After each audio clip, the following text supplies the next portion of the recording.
Perkenalkan, nama saya Paulus Yatsukadio. Katakan hidup ini adalah kesempatan. Jadi ketika saya diberi kesehatan, diberi kekuatan, malam ini kita bisa bersekutu di sini, kita bisa kumpul nih. Saya cuma mau supaya hidup kami sekeluarga boleh jadi berkah. Biarlah kiranya ini menjadi doa yang sama Bapak Ibu sekalian. Selama kita ini masih kuat, kita punya tangan, punya kaki, ya kan, masih bisa melihat, bisa ya kita jadi berkat lah dimanapun. Berkat itu nggak harus berupa dana, bisa tenaga, bisa doa, ya kan, mendoakan, menasihati, apapun itu. Tetapi biarlah di hidup kita yang singkat ini kita selalu jadi berkat buat sesama. Karena itulah satu-satunya cara kita bisa membalas kasih Tuhan untuk kita. Sekian dari saya, tetap semangat beribadah luar biasa di rumah siapa. Terus ada orang menurunkan, dibuka atapnya menurunkan orang lumpuh, mujizat terjadi, yang lumpuh berjalan. Artinya apa? Kita nggak dipengaruhi keadaan ya Bapak Ibu ya. Yang penting kita bersekutu, 2-3 orang berkumpul, ada Tuhan Yesus tengah-tengahnya. Haleluya, Tuhan memberkati. Surga Yahweh Tuhan pencipta semesta alam, haleluya. Kalau hari ini Tuhan masih berkenan dalam kasih karunia dan anugerahnya kepada kami semua, diberikan kehidupan yang Tuhan masih percayakan kami miliki. Bapak, terima kasih untuk segala apa yang Tuhan izinkan boleh kami alami, kami terima, kami miliki, apapun itu, sebab Engkau mengajar kami untuk berkata dalam firman-Mu, mengucap syukur di dalam segala hal. Biarlah Roh Kudus Tuhan sendiri memampukan untuk kami mengartikan firman ini, supaya kami benar-benar menyadari ketika Tuhan berbicara mengucap syukur di dalam segala hal, apapun yang Tuhan izinkan, kami terima, kami alami. Semua adalah baik adanya, karena Tuhan Maha mengetahui apa yang mau Tuhan lakukan bagi kami. Terima kasih untuk kesempatan yang Tuhan berikan. Kalau di tempat ini, di keluarga Bapak Johan Subagio bersama Ibu Ellen yang terkasih dalam kasih karunia Tuhan, bersama saudara kami di tempat ini dalam sebuah persekutuan SPM di Citraland ini, Bapak terima kasih. Biar ini bukan hanya sebatas persekutuan ini, tapi Engkau mau berbicara lebih lagi melalui perkumpulan ini, supaya nama Tuhan dipermuliakan dan kemuliaan Tuhan, Shekinah Gloria Tuhan ada di area teritorial komplek perumahan ini dan di rumah setiap anak-anakmu yang beriman dan percaya pada Engkau ya Tuhan. Terima kasih kalau sebentar kami akan mendengarkan Engkau berbicara melalui pesan Tuhan. Roh Kudus, tolong berikan kami hikmat-Mu untuk kami mengerti, memaknai, memahami, dan diberikan kuasa kemampuan untuk melakukan apa yang menjadi kehendak isi hati Tuhan bagi kami di dalam firman-Mu ini. Bahwa hidup ini adalah kesempatan kami imani dan kami aminkan. Sebab kalau ketika Engkau panggil kami pulang, kesempatan itu sudah tidak kami miliki. Oleh sebab itu ya Bapak, kami berterima kasih buat kesempatan hidup yang Tuhan masih percayakan kami miliki saat ini. Bahkan boleh bersekutu bersama hadirat kuasa-Mu dan juga bersama dengan anak-anak Tuhan yang percaya kepada Engkau. Terima kasih Bapak di surga. Sebentar kami akan mendengar Engkau berbicara. Biarlah Roh Kudus Tuhan berikan kami kekuatan, kemampuan untuk kami fokus mendengar Kau berbicara. Sebab firman Tuhan berkata di Amsal 13 ayat 13 yang berkata, siapa yang meremehkan firman dia akan dibinasakan, tapi siapa yang mau taat kepada perintah dia akan diberkati. Biarlah kami imani, kami amin perkataan Tuhan ini. Sebab firman itu adalah pelita bagi kaki kami dan terang bagi jalan kami. Terima kasih Bapa di surga. Kami mau siapkan hati kami, pikiran kami, fokus kami untuk mendengar Kau berbicara. Demi nama Tuhan Yesus Kristus, Juru Selamat, kami berdoa. Amin. Shalom, Bapak Ibu semua di tempat ini, selamat malam. Oke, kali yang kedua, 3 tahun yang lalu ya, Ahi Apoti ya, kita kemari ya, ketika peresmian rumah tinggal di tempat ini. Kita bersyukur, tadi saya hampir lupa juga ya. Memang schedule untuk saya diminta melayani tempat ini sudah 1 bulan yang lalu, sebagai tadi Bapak Johan di tempat ini bercerita bahwa beliau memang sempat bicara dengan saya, tapi karena kondisi yang sudah beliau sampaikan tadi, dia sakit, jadi tertunda. Jadi baru hari ini dalam kehendak Tuhan terrealisasi pertemuan malam ini. Saya terberkati dengan perkataan ini, dan itu saya rema buat saya. Kenapa? Ada banyak orang Kristen, khususnya kalau boleh saya sedikit mengkritisi ya, yang lupa hakikat jati diri, identitas dirinya sebagai orang Kristen. Tadi Bapak terkasih sudah bercerita bahwa dia menganalogikan di rumahnya ada banyak tikus. Betul. Ketika kita masih hidup dalam kubangan dosa, kita ini seolah-olah menjadi toksik ya. Saya pakai bahasa kita sih jadi ragi, yang amat sangat mungkin berpotensi mengkhamirkan atau mengimpartasikan mentransferkan hal-hal yang negatif, yaitu dosa tadi. Nah, bagaimana Tuhan Sang Pencipta memandang ketika orang berdosa? Ya, mungkin kita orang dunia sering kali melihat orang-orang yang masuk kategori dalam bahasa dunia orang-orang berdosa. Apapun mereka yang berbuat, sering kali ada ekspresi atau gestur kita atau mungkin ucapan kita yang tanda kutip, ya, cenderung menghakimi. Tapi Tuhan kita, Dia Maha Pengampun, Maha Mengasihi, Dia juga Maha Menghukum. Ada konsekuensi dosa. Ada konsekuensi dosa. Nah, makanya ketika tema yang disampaikan untuk saya sampaikan hari ini malam ini tentang Paskah, a new beginning, awal yang baru, buat saya amat sangat memberkati. Ya, Bapak Ibu tentu di sini semua tahu arti kata Pesah atau Paskah atau the Passover, melewati. Ya. Saya yakin di tempat ini Bapak Ibu dalam persekutuan oikumene di tempat ini interdenominasi gereja yang ada bisa mengartikan arti kata Paskah, bahkan umum sudah merayakan. Ya. Sedikit saya tambahkan, kalau tadi Bapak Gembala Adena berbicara tentang ada sedikit bahasa Ibrani, ya memang kami dari aliran Mesianik, ya, sama dengan Pak Tuan Rumah di tempat ini, seperti begitu. Tetapi itu tidak menjadi sebuah pembahasan untuk kita malam ini bersharing firman. Tapi itulah, nah, mungkin sedikit tambahan dari saya bahwa kita sering menyebut nama Haleluya, bukan begitu? Bapak Ibu sedikit puji kalau saya bertanya, apa arti kata Haleluya? Puji Tuhan. Puji Tuhan. Kalau puji Tuhan, spesifikasi kurang lengkap juga. Karena Tuhan banyak. Agama di luar sana masing-masing punya Tuhan dan punya namanya masing-masing. Spesifikasi itu harus kita mengerti. Sama seperti kita mengucapkan kata Shalom, ya. Tadi kita masuk sini, dengan sukacita. Saya percaya malaikat Tuhan pun di surga bersukacita ketika bilang kata Shalom. Itu semua mengadopsi dari bahasa kitab suci, bahasa Ibrani, Hebrew, Ibrit. Ya, haleluya itu artinya terpujilah Yahweh. Orang Batak saya rasa ngerti lah, Jehovah de Batak. Bukan begitu lah? Betul. Ya, Jehovah de Batak. Orang Nias mungkin Yahoo, itu salam orang Nias, ya. Ada banyak yang begitu. Ya, kita haleluya itu artinya terpujilah Yahweh. Yahweh itu adalah Tuhan Sang Pencipta. Kalau Bapak Ibu punya kitab suci, di belakang ada kamus yang tertuliskan tentang nama Yahweh. Ya, salinan dari nama Tuhan gitu kan.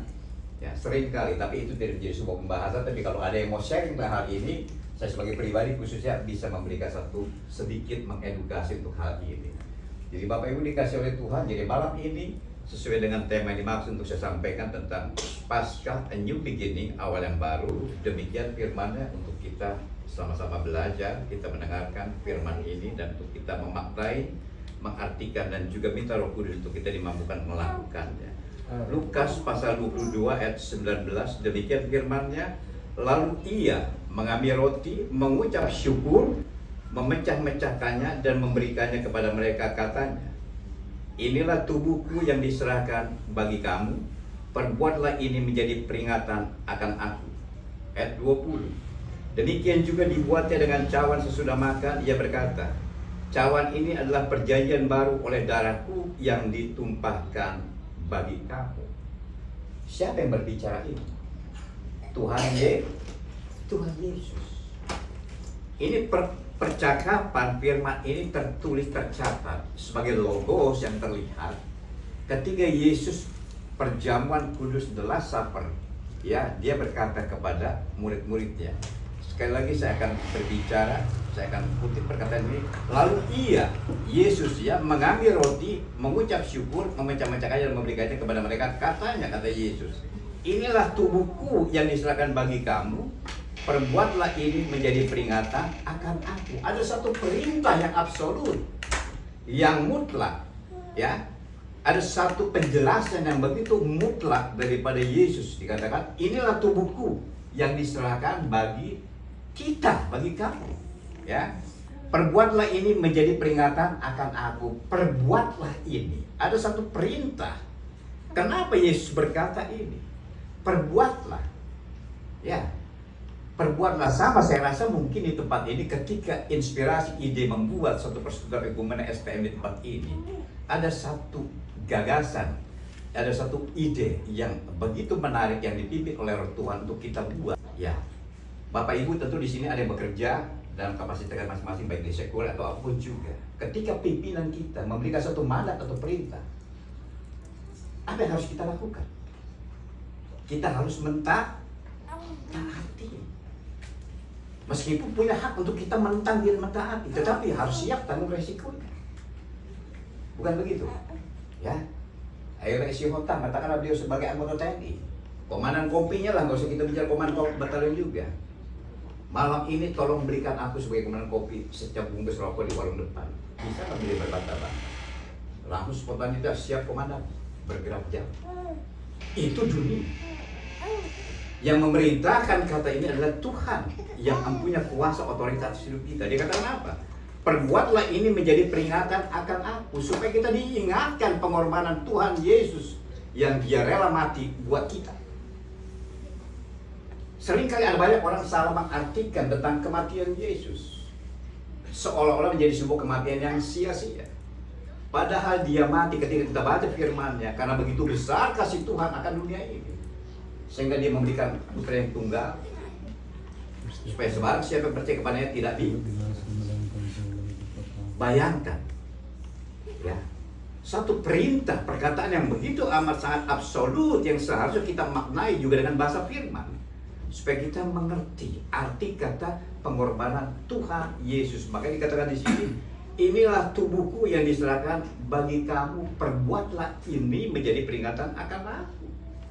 Kita tahu prosesi kematian Yesus dengan cara bagaimana?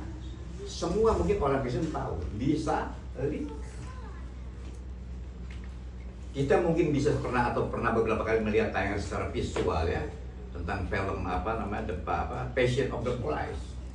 Bagaimana kita membayangkan lebih kurang sutradara yang membuat film itu terinspirasi gambaran secara rohani. Ya itulah kondisi seperti itu. Bagaimana ketika tubuh Tuhan Yesus tercabik-cabik sedemikian rupa, ditikam, dihujam, ya, sampai tangan dipakukan. Kita bisa membayangkan, mana ada manusia di dunia bisa melakukan seperti itu. Memang masih ada proses ketika Paskah seperti yang kita lakukan umumnya. Orang-orang di Filipina khususnya ada yang berani rela disalibkan, benar-benar disalib, seolah-olah rohani. Padahal itu makna yang sia-sia. Tapi apakah dia mati berani untuk orang-orang percaya seperti kita ini? Belum tentu. Tetapi Yesus dia berikan nyawanya buat kita. Karena apa? Dia mengasihi orang-orang berdosa. Nah, tinggal bagaimana untuk kita merefleksikan perkataan firman ini. Perbuatlah ini menjadi peringatan akan aku. Sudahkah kita menjadi pewakili pengejauhan tahan kasih Tuhan kepada dunia ini? Kita harus berani berkata jujur kepada diri kita. Terlalu mudah kita melebalkan kita sebagai orang percaya berbicara tentang kasih. Yang Tuhan butuhkan adalah menjadi pelaku daripada apa yang Tuhan tuliskan di firman ini untuk menjadi teladan bagi dunia ini. Sehingga ada perkataan firman yang begitu bagus. Akulah terang dunia. Akulah garam dunia. Saya menyampaikan dengan bahasa sederhana saja. Ya. Kalau Tuhan berkata, akulah terang dunia, ya kita harus bisa menerangi.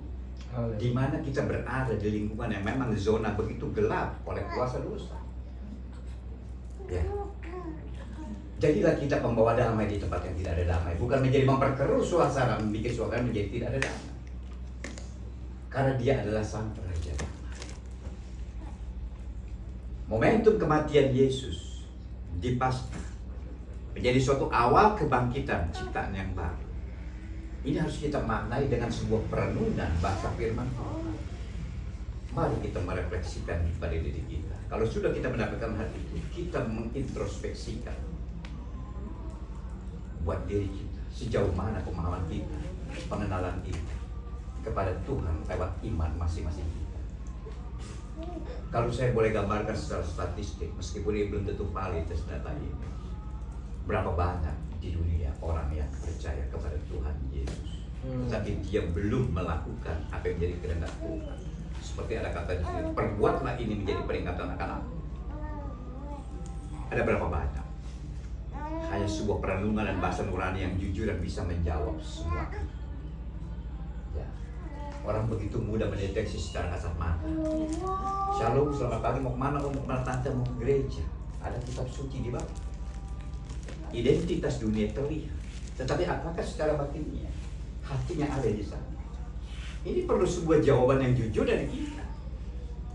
Ya, perayaan Paskah dan lain sebagainya, atau bahkan orang-orang Kristen kebanyakan merayakan Natal, kelahiran Yesus mungkin. Mungkin gereja nyaris semua interdenominasi penuh. Kita bisa lihat secara analogi yang begitu sederhana saja. Tetapi apakah pemaknaan tentang pribadi Yesus itu sendiri, dia sudah mati buat kita? Kenapa sampai dia berani mati buat kita? Ini harus menjadi sebuah perenungan buat kita. Ya, awal yang baru pemahaman kita tentang dia. Salah seorang Bapak Ibu terkasih di tempat ini, saya minta dengan kasih Tuhan untuk membacakan kitab 2 Korintus pasal 5 ayat 17. Silakan, 2 Korintus pasal 5 ayat 17. Coba dibacakan, 2 Korintus pasal 5 ayat 17, apa dikatakan di sana?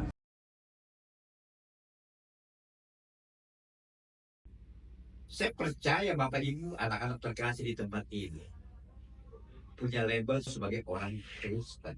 Mungkin sejak lahir. Ya, sejak lahir.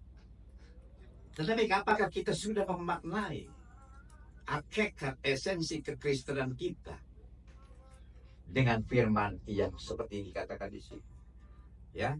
Jadi siapa yang ada di dalam Kristus, ia adalah ciptaan baru. Yang lama sudah berlalu, sesungguhnya yang baru sudah datang. Ketika kita percaya Tuhan Yesus menjadi Tuhan Juru Selamat buat kita, Rohnya dia berikan dan arti dalam hati kita.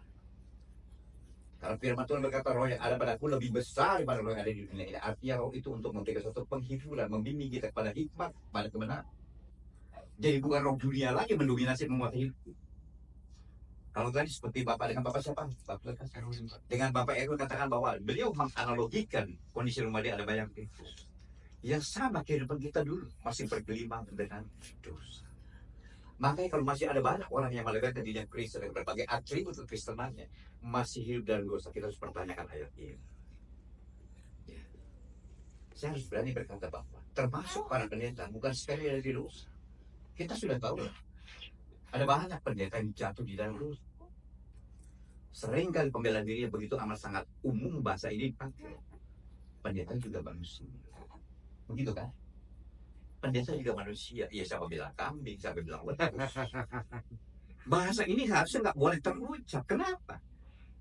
Kalau dia menyadari kapasitas identitas dirinya sebagai hamba Tuhan, yang harus hidup memang ada ekstra yang harus kita berikan. Tugas tanggung jawab yang kita berikan lebih daripada jemaat biasa. Kenapa? Ada beban yang harus kita pikul dan kita harus bertanggungjawabkan kelak. Bahasa ini nggak berlaku seharusnya. Pendeta juga manusia yang terlibat korupsi, terlibat punya will, bahkan sampai lebih daripada itu. Dia adalah ciptaan baru. Ciptaan baru di dalam Tuhan. Yang lama sudah berlalu, sesungguhnya yang baru sudah datang. Kita tinggalkan masa lalu kita. Nggak ada manusia sempurna, nobody perfect. Kita semua pernah hidup di dalam dosa. Atau bahkan mungkin kita sampai merasa tidak dalam ini karena keterikatan dengan dosa yang hanya diri kita dan Tuhan yang tahu.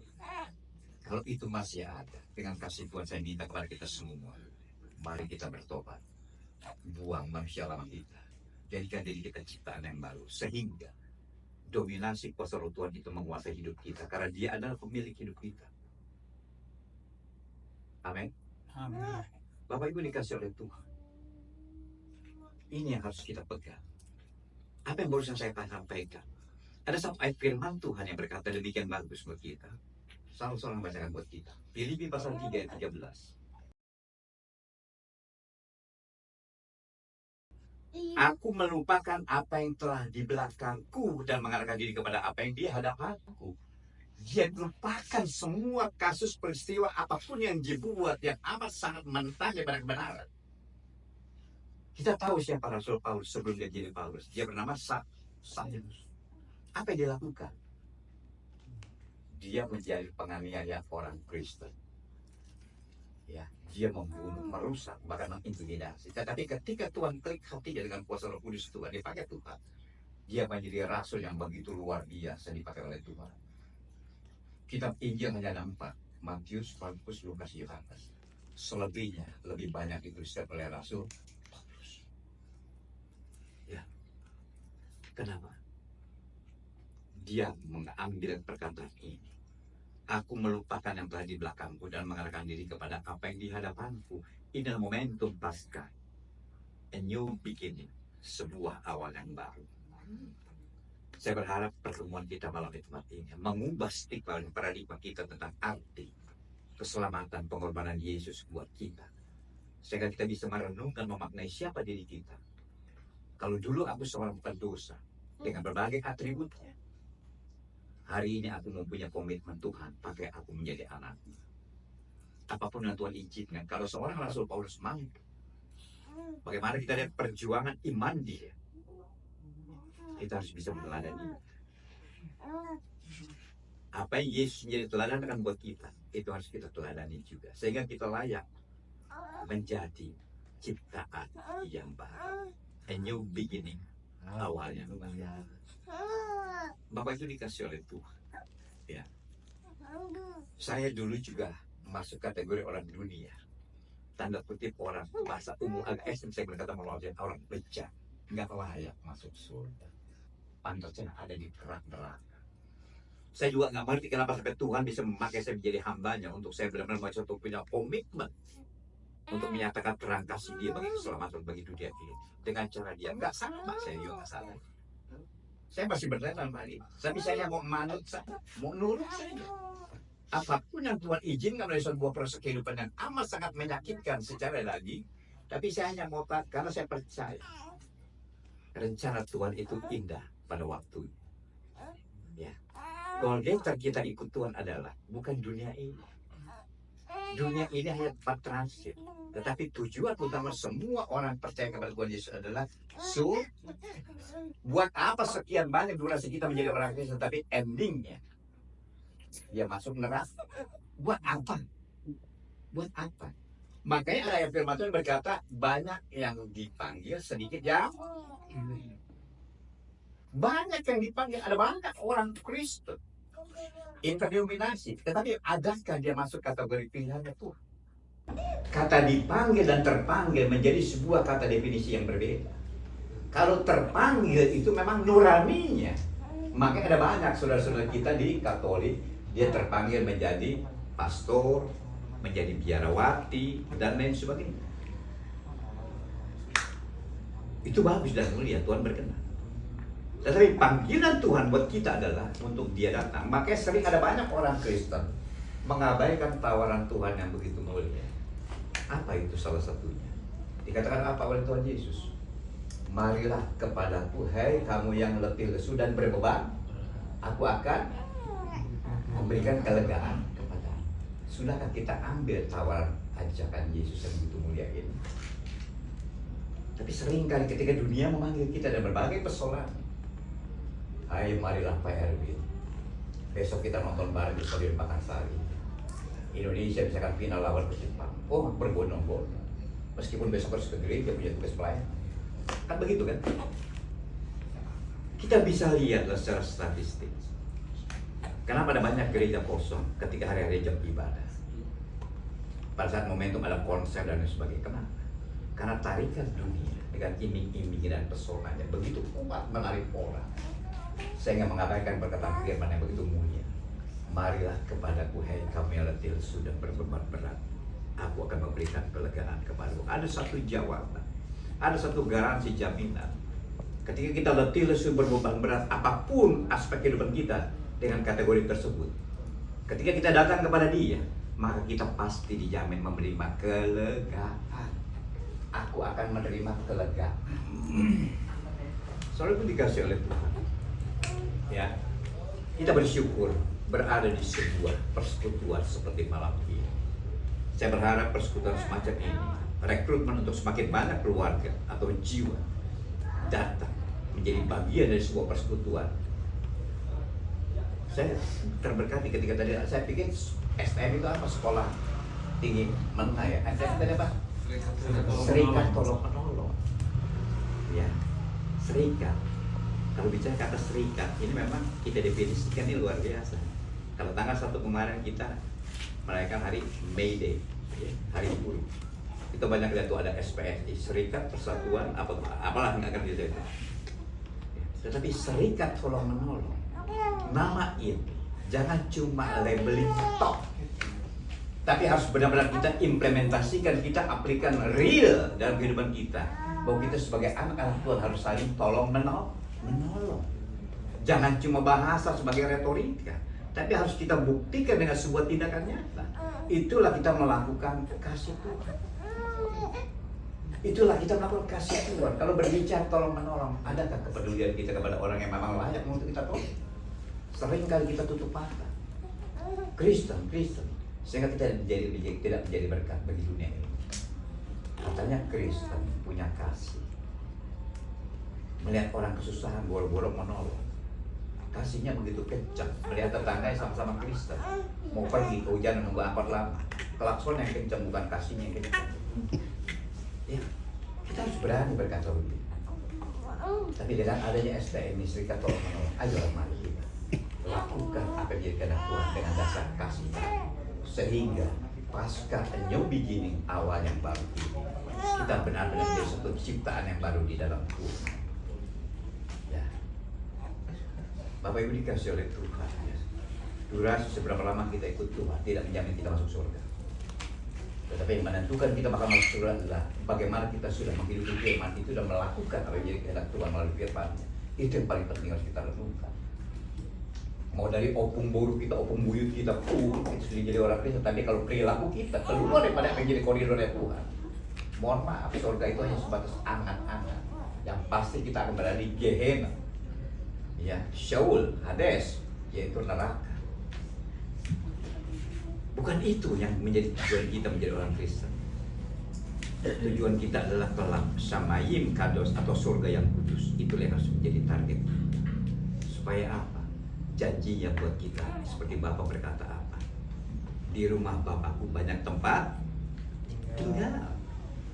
Kesanalah aku menyiapkan tempat untuk kamu datang. Nah, tawarin luar biasa. Saya melihat searea komplek ini ada berapa Pak Siota? Secara kuantitatif jumlah rumah di satu komplek ini. Ada 500. Kalau kita hitung secara nominal bahasa dunia, kalau satu unit ini katakanlah 1 miliar, setengah trek berarti. Nilai kita di hadapan Tuhan Yesus yang mati buat kita nggak ada apa-apanya. Dia mati buat kita, nggak ada apa, no value, nggak ada nilainya kita. Keberhargaan kita ketika kita terima Dia sebagai Tuhan dan Juru Selamat kita, sehingga Dia berkata pada kitab Yesaya, engkau adalah berharga di mata-Ku. Kita berharga dimiliki oleh satu pribadi yang maha berharga. Bangga kita menjadi orang Kristen seharusnya. Kalau kita mau menjadi pelaku daripada apa yang menjadi pesan Tuhan melalui firman, jangan bangga dengan dosa-dosa kita. Ya, sehingga 2 Korintus 5 ayat 17 ini berkata apa? Siapa yang ada dalam Kristus dia adalah ciptaan yang baru, yang lama sudah berlalu, yang baru sudah datang. Pinjam perkataan, adopsi, akomodir perkataan Paulus. Ku melupakan apa yang di belakang. Ketika Paulus berani berkata dengan begitu militansi akan perkataan ini, genap perkataan di kitab 1 Yohanes 1 ayat 9. Mengampun, bahkan melupakan. Mari kita datang kepada Dia. Awal yang baru. Ya, awal yang baru sebagai pribadi ciptaan baru dalam Tuhan. Marilah kita memaknai momentum Paskah ini sebagaimana tema yang saya sampaikan hari ini. Ya, kembali kepada ayat tadi, Lukas pasal 22 tadi, ayat 19 dan 20. Ya, ayat 20 demikian kita udah, ya, ayat 20-nya demikian. Demikian juga dibuatnya dengan cawan sesudah makan. Dia berkata, cawan inilah perjanjian baru oleh darahku yang ditumpahkan bagi kamu. Kita manusia-manusia di zaman Brit Hakadas, perjanjian baru. Ya. Kalau dulu di zaman perjanjian lama, ketika Yesus belum ada di dunia, itu aturan Torah begitu kuat, ya, mata ganti mata, gigi ganti gigi. Jadi begitu Yesus lahir, Dia begitu kuatkan ajaran tentang kasih. Dia katakan, kita membenci saudara kita aja, kita sudah masuk kategori pem apa? Kalau kita membenci saudara kita, dikatakan firman apa? Kita sudah masuk menjadi kategori pembunuh. Bayangkan Bapak Ibu. Kita tahu konsekuensi menjadi pembunuh hukum dunia. Siapa yang ahli hukum di sini? Ada delik ya, pembunuhan itu berapa kurungan penjara kita bakal terima? Maksimal 20 tahun, apalagi kalau direncanakan atau seumur hidup. Bayangkan Bapak Ibu, kita membenci saja, tidak terang-terangan dengan gestur kita ini kita kepada seseorang, baru hati kita menyimpan, gua ngeliat dia empat banget, lu lagi, membenci. Label membunuh itu sudah menjadi milik kita, hati-hati. Makanya Tuhan Yesus dengan ajaran kasihnya begitu ketat dia mengajar kita. Orang melihat saja lawan jenis dan mengingatkan dalam hati kita sudah masuk kategori berzina. Bayangkan Bapak Ibu, kaum bapak itu saya mohon maaf, sering kali kita lemah untuk hal ini. Glowing kali tante ini, montok kali, berpantas, menginginkan saja. Kita sudah menyanyikan predikat sebagai penzina. Apa hukuman penzina? Kalau di zaman Torah dulu, dirajam di muka umum. Pembunuh sama dirajam di muka umum, dan hukuman ini masih ada berlaku di Timur Tengah sana. Maka Yesus dia turun ke dunia, dia mati buat kita. Pasca tadi memberikan ajaran tentang kasih.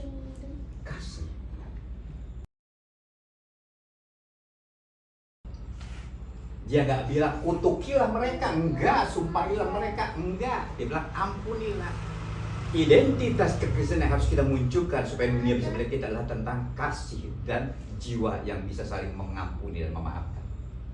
Kalau dua kriteria belum ada buat kita, mari kita refleksi ulang keimanan kita kepada Tuhan.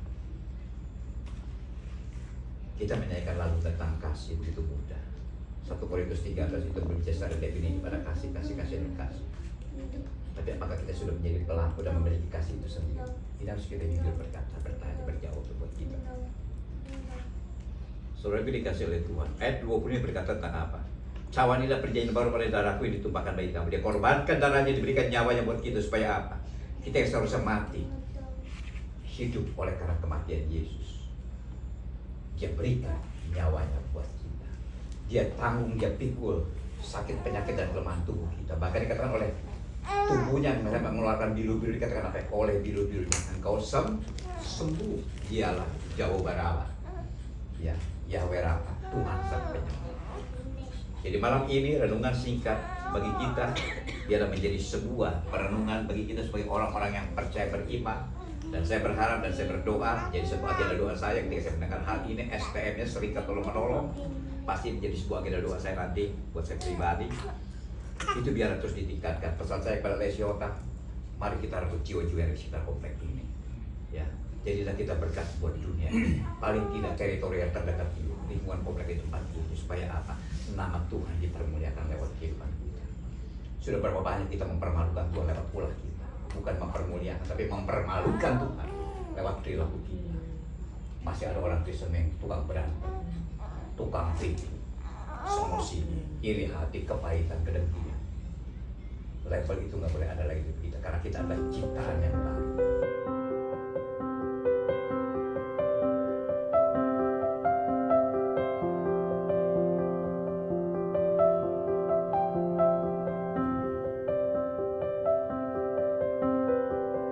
Dari Roh Kudus mengurapi anak kekasihmu sehingga saat disampaikan itu bertumbuh berakar, berbuah menghasilkan yang baik.